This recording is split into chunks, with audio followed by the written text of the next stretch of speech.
ಬಾಗಲಕೋಟೆಯಲ್ಲಿ ನಾಪತ್ತೆಯಾಗಿದ್ದಂತಹ ವಿವಾಹಿತೆ ಕೊಳೆತ ಸ್ಥಿತಿಯಲ್ಲಿ ಪತ್ತೆಯಾಗಿದ್ದಾಳೆ. ಆಕೆಯ ಶವ ಕೊಳೆತ ಸ್ಥಿತಿಯಲ್ಲಿ ಪತ್ತೆಯಾಗಿದೆ.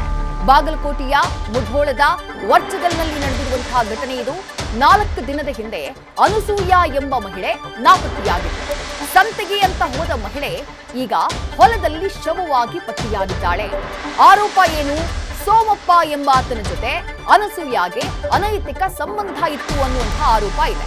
ಸದ್ಯ ಅನಸೂಯ ಕುಟುಂಬಸ್ಥರು ಏನು ಆರೋಪವನ್ನ ಮಾಡ್ತಿದ್ದಾರೆ ಅಂತಂದ್ರೆ ಆ ಸೋಮಪ್ಪನೇ ಆಕೆಯನ್ನ ಕೊಲೆ ಮಾಡಿದ್ದಾನೆ ಅನ್ನುವಂತಹ ಆರೋಪವನ್ನ ಮಾಡ್ತಿದ್ದಾರೆ.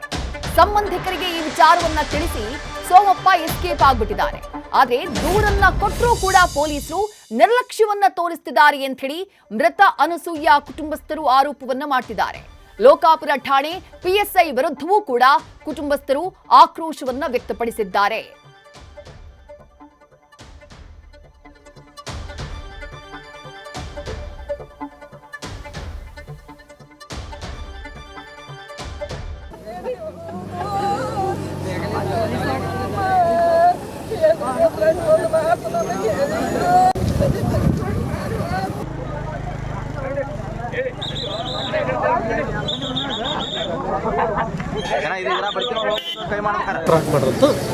ಬಹಳಷ್ಟು ಪ್ರಕರಣ ಗಂಡ ತಮ್ಮ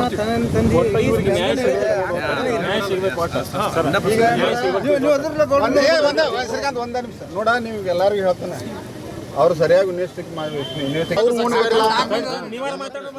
ಮತ್ತಷ್ಟು ಡೀಟೇಲ್ಸ್ ನಮ್ಮ ಪ್ರತಿನಿಧಿ ಕೃಷ್ಣ ಹಾದಿಮನಿ ನೀಡ್ತಾ ಹೋಗ್ತಾರೆ. ಕೃಷ್ಣ, ಸೋಮಪ್ಪನ ಮೇಲೆಯೇ ಅನುಮಾನ ಮೂಡೋದಕ್ಕೆ ಕಾರಣ ಏನು? ಜೊತೆಗೆ ಇನ್ಸ್ಪೆಕ್ಟರ್ ವಿರುದ್ಧವೂ ಆರೋಪ ಕೇಳಿ ಬರ್ತಾ ಇದೆ, ಕಂಪ್ಲೇಂಟ್ ಕೊಟ್ಟರು ಕ್ರಮ ಕೈಗೊಳ್ತಿಲ್ಲ ಅಂತ ಹೇಳಿ. ಯಾವ ಕಾರಣಕ್ಕೆ ಏನು ಅನುಮಾನಗಳು ಮೂಡ್ತಾ ಇದೆ ಅಂತ ಹೇಳಿ ಕೃಷ್ಣ? ವಿದ್ಯಾಶ್ರೀ, ಏನಂತ ಹೇಳಿದ್ರೆ ಈ ಪ್ರಕರಣದ ಬಗ್ಗೆ ಮೊದಲು ತಿಳ್ಕೊಬೇಕಂತ ಹೇಳಿದ್ರೆ ಈ ಇಬ್ರು ನಡುವೆ ಅನೈತಿಕ ಸಂಬಂಧ ಇತ್ತು ಎಂಬ ಆರೋಪ ಈಗಾಗಲೇ ಅಲ್ಲಿ ಗ್ರಾಮಸ್ಥರಾಗಿರ್ಬೋದು ಮತ್ತು ಕುಟುಂಬಸ್ಥರ ಹೇಳಿರೋ ಪ್ರಕಾರ ಅನೈತಿಕ ಸಂಬಂಧ ಇತ್ತು ಅಂತಾನೆ ಹೇಳಲಾಗ್ತಾ ಇದೆ.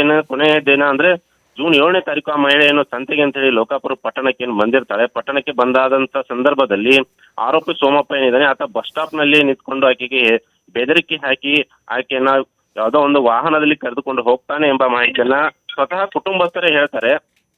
ಕುಟುಂಬಸ್ಥರೇ ಆರೋಪ ಮಾಡಿರುವ ಪ್ರಕಾರ ಆಕೆ ಹೋದಾಗ ಆಕೆನೇ ಅವರಿಗೆ ಫೋನ್ ಮಾಡಿ ಈ ರೀತಿ ಅಂದ್ರೆ ಆರೋಪಿ ಸೋಮಪ್ಪ ತನ್ನನ್ನ ಹೆದರಿಸಿ ಬೆದರಿಸಿ ಕರ್ಕೊಂಡು ಹೋಗ್ತಾನೆ ಎಂಬ ಮಾಹಿತಿಯನ್ನ ಕುಟುಂಬಸ್ಥರಿಗೆ ಕೊಟ್ಟಿರ್ತಾರೆ ಅಂತಾನೆ ಕುಟುಂಬಸ್ಥರು ಆರೋಪ ಮಾಡಿರುವಂತದ್ದು. ಇದಾದ ಬಳಿಕ ಕುಟುಂಬಸ್ಥರು ಕೂಡ ಲೋಕಾಪುರ ಪಟ್ಟಣಕ್ಕೆ ಬರ್ತಾರೆ. ಅಲ್ಲೂ ಕೂಡ ಸರ್ಚ್ ಅನ್ನ ಮಾಡ್ತಾರೆ, ಎಲ್ಲಿದ್ದಾಳೆ ಅಂತ ಹುಡುಕಾಟವನ್ನು ಕೂಡ ನಡೆಸ್ತಾರೆ. ಆ ಬಳಿಕ ಅವರು ಪೊಲೀಸ್ ಠಾಣೆಗೆ ಹೋಗಿ ಈ ಬಗ್ಗೆ ದೂರನ್ನು ಕೂಡ ನೀಡ್ತಾರೆ. ಈ ರೀತಿಯಾದಂತ ತಮ್ಮ ಏನು ಮಗಳೇನಿದ್ದಾಳೆ ಆಕೆ ಅನಸೂಯ ತಮಗೆ ಫೋನ್ ಮಾಡಿ ಈ ರೀತಿಯಾದಂತ ಅನಸೂಯ ಏನು ಆರೋಪಿ ಇದ್ದಾನೆ, ಏನು ಸೋಮಪ್ಪ ತನ್ನನ್ನ ಬಲವಂತವಾಗಿ ಎಳೆದೊಯ್ತಾ ಇದ್ದಾನೆ ಅಂತ ಹೇಳಿ ನಮಗೆ ಫೋನ್ ಮಾಡಿದ್ರು. ಹೀಗಾಗಿ ಆಕೆಯನ್ನ ಹುಡುಕಿ ಕೊಡಿ ಅಂತ ಹೇಳಿ ಮೃತ ಮಹಿಳೆ ಕುಟುಂಬಸ್ಥರು ಪೊಲೀಸರಿಗೆ ಕಂಪ್ಲೇಂಟ್ ಅನ್ನ ಕೊಡೋದಕ್ಕೆ ಮುಂದಾಗ್ತಾರೆ. ಈ ವೇಳೆ ಪೊಲೀಸರು ತಮ್ಮ ಕಂಪ್ಲೇಂಟ್ ಅನ್ನ ಸ್ವೀಕರಿಸೋದಿಲ್ಲ. ಜೊತೆಗೆ ಏನಂತ ಹೇಳಿದ್ರೆ ತಮ್ಮ ಆರೋಪವನ್ನ ಎಲ್ಲವೂ ಕೂಡ ನಿರ್ಲಕ್ಷಿಸ್ತಾರೆ. ಹೀಗಾಗಿ ತಮ್ಮ ಮಗಳು ಕೊಲೆಯಾಗಿ ಬಿದ್ದಿರೋದು ಈಗ ಕಾಣ್ತಾ ಇದೆ. ಹೀಗಾಗಿ ಎಲ್ಲ ಘಟನೆಗೂ ಕೂಡ ಪೊಲೀಸರ ನಿರ್ಲಕ್ಷ್ಯವೇ ಕಾರಣ ಎಂಬ ಆರೋಪವನ್ನ ಕೂಡ ಕುಟುಂಬಸ್ಥರು ಮಾಡ್ತಾ ಇರುವಂತದ್ದು. ನಿನ್ನೆ ಏನಂತ ಹೇಳಿದ್ರೆ ಮೃತದೇಹವನ್ನ ಸ್ವತಃ ಕುಟುಂಬಸ್ಥರನ್ನೇ ಹುಡುಕಾಟ ನಡೆಸಿ ಪತ್ತೆ ಮಾಡಿರುವಂತದ್ದು. ಪತ್ತೆ ಮಾಡಿದ ಬಳಿಕ ಪೊಲೀಸರಿಗೆ ಮಾಹಿತಿಯನ್ನ ಕೊಡ್ತಾರೆ. ಇದಾದ ಬಳಿಕ ಸ್ಥಳಕ್ಕೆ ಪೊಲೀಸರಾಗಿರ್ಬೋದು ಮತ್ತು SP ಅವರು ಕೂಡ ಸ್ಥಳಕ್ಕೆ ಆಗಮಿಸಿದಾಗ SP ಮತ್ತು ಪೊಲೀಸರ ನಡುವೆ ಏನು ಕುಟುಂಬಸ್ಥರು ವಾಗ್ವಾದವನ್ನು ಕೂಡ ನಡೆಸ್ತಾರೆ. ಜೊತೆಗೆ ಏನಂತ ಹೇಳಿದ್ರೆ ಲೋಕಾಪುರದ PSI ವಿರುದ್ಧ ಕುಟುಂಬಸ್ಥರು ಆರೋಪವನ್ನ ಮಾಡಿ ತಾವು ಕಂಪ್ಲೇಂಟ್ ಅನ್ನ ಕೊಟ್ಟಿದ್ರು ಕೂಡ ನಿರ್ಲಕ್ಷ್ಯ ಮಾಡಿ ತಮ್ಮ ಮಗಳು ಸಾವಿಗೆ ಕಾರಣ ಪೊಲೀಸರೇ ನೇರ ಕಾರಣ ಎಂಬ ಆರೋಪವನ್ನು ಕೂಡ ಮಾಡ್ತಾ ಇರುವಂತದ್ದು. ಸದ್ಯ ಈಗ ಏನಂತ ಹೇಳಿದ್ರೆ ತನಿಖೆಯನ್ನ ಕೈಗೊಂಡಿರುವಂತಹ ಲೋಕಾಪುರ ಪೊಲೀಸರು ಕೂಡ ಆರೋಪಿ ಏನು ಸೋಮಪ್ಪ ಏನಿದ್ದಾರೆ ಸೋಮಪ್ಪನ ಹುಡುಕಾಟದಲ್ಲಿ ನಿರತರಾಗಿರುವಂತದ್ದು. ಇನ್ನ SP ಕೂಡ ಮನವಿ ಮಾಡಿರುವಂತಹ ಕುಟುಂಬಸ್ಥರು ತಮ್ಮ ಸಿಬ್ಬಂದಿಯ ನಿರ್ಲಕ್ಷ್ಯವೇ ಹೀಗೆ ಕೊಲೆಗೆ ಮೂಲ ಕಾರಣ ಎಂಬ ಆರೋಪನ ಮಾಡಿರುವಂತದ್ದು. ಈ ಕುರಿತು ಕೂಲಂಕುಷವಾಗಿ ಪರಿಶೀಲಿಸಿ ಕ್ರಮ ಕೈಗೊಳ್ಳುವುದಾಗಿಯೂ ಕೂಡ ಬಾಗಲಕೋಟೆ SP ಆಗಿರುವಂತಹ ಸಿದ್ಧಾರ್ಥ ಗೋಯಲ್ ಅವರು ಕೂಡ ಕುಟುಂಬಸ್ಥರಿಗೆ ಭರವಸೆಯನ್ನ ನೀಡಿರುವಂತದ್ದು. ವಿದ್ಯಾಶ್ರೀ, ಥ್ಯಾಂಕ್ ಯು ಕೃಷ್ಣ ತಮ್ಮೆಲ್ಲ ಡೀಟೇಲ್ಸ್ಗೆ.